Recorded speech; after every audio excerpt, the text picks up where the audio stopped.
নমস্কার ভিউয়ার্স, বিটবুলের পক্ষ থেকে আপনাদের স্বাগত। ভিউয়ার্স, আজ তো বিশেষ একটি দিন, নজরুল জয়ন্তী। নজরুলকে নিয়ে একটু পর্যালোচনা করা হোক। কাজী নজরুল ইসলাম, বিদ্রোহী কবি।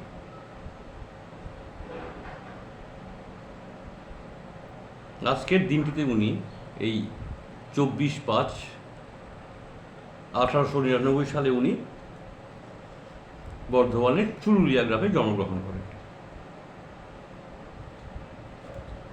তখন অবিভক্ত বাংলা, পশ্চিমবাংলা, বাংলাদেশ সব তো একসঙ্গেই ছিল।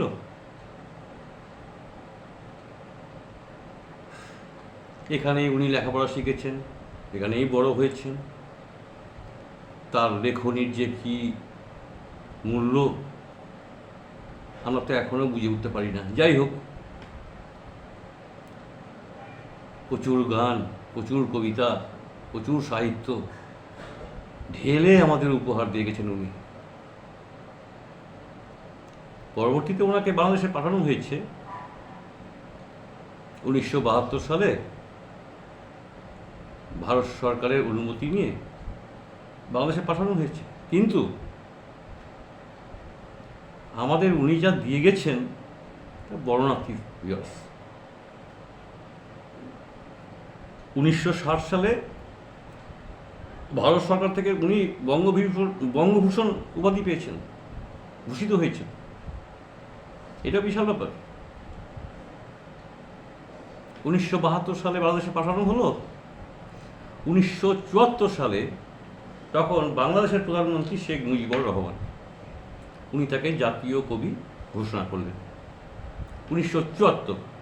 কিন্তু ভিউয়ার্স, এখানে দেখার ব্যাপার আছে, ওনাকে কিন্তু মর্যাদা দেওয়া হয়নি। ঘোষণা করেছিলেন জাতীয় কবি হিসেবে 1974 সালে। আমি যদি ভুল না হই, ভুল হলে অবশ্যই আপনারা কমেন্ট করে আমাকে জানাবেন। বাংলাদেশ থেকে কেউ যদি এই প্রতিবেদন দেখেন ভিউয়ার্স, ভুল হলে আমাকে বলবেন।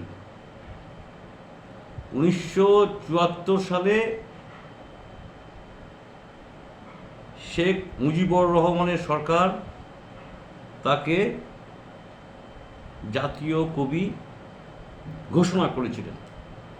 মর্যাদা পেয়েছেন 1976 সালে। আমি তাই পেলাম উইকিপিডিয়া থেকে। এবং 1976 সালে উনি চলেও গেছেন। তার মৃত্যু হয়েছে 1976 সালে।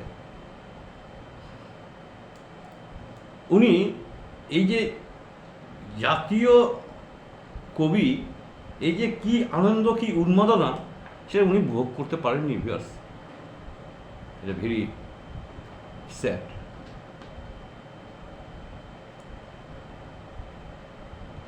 অথচ উনি আমাদের যা দিয়ে গেছেন, এখনও ভারত বাংলাদেশ মিলে প্রচুর ফ্যান ওনার রয়েছে। আমিও এক সময় নজরুল গীতি নিয়ে চর্চা করেছি। আমার খুব প্রিয় গান, ওনার কবিতার থেকে আমার গানগুলো সব থেকে প্রিয় ছিল এখনও। আর একটা কথা ভিউয়ার্স, উনি দেখুন, হিন্দু ধর্মের দেবদেবীদের সম্পর্কে এত গান রচনা করে গেছেন, এ ভাবতেও শিহরণ জাগে। শ্রীকৃষ্ণকে নিয়ে বা মা কালীকে নিয়ে ভাবুন তো ভিউয়ার্স, সেই গানগুলির কথা ভাবুন তো একটু। খেলিছ এ বিশ্ব লয়ে বিরাট ও শিশু আনমনে খেলিছ। কি তার চিন্তা ভাবনা, কি তার দূরদৃষ্টতা, মানে আমি তো অবাক হয়ে যাই।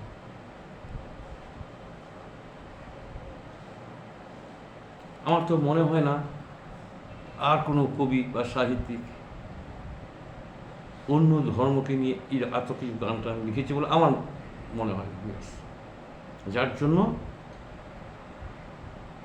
এই বিদ্রোহী কবি নজরুল আমার কাছে সবসময় নমস্কার, সবসময়।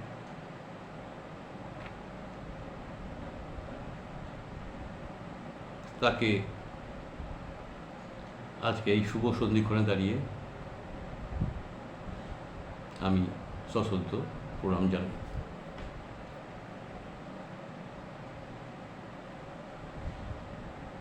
তার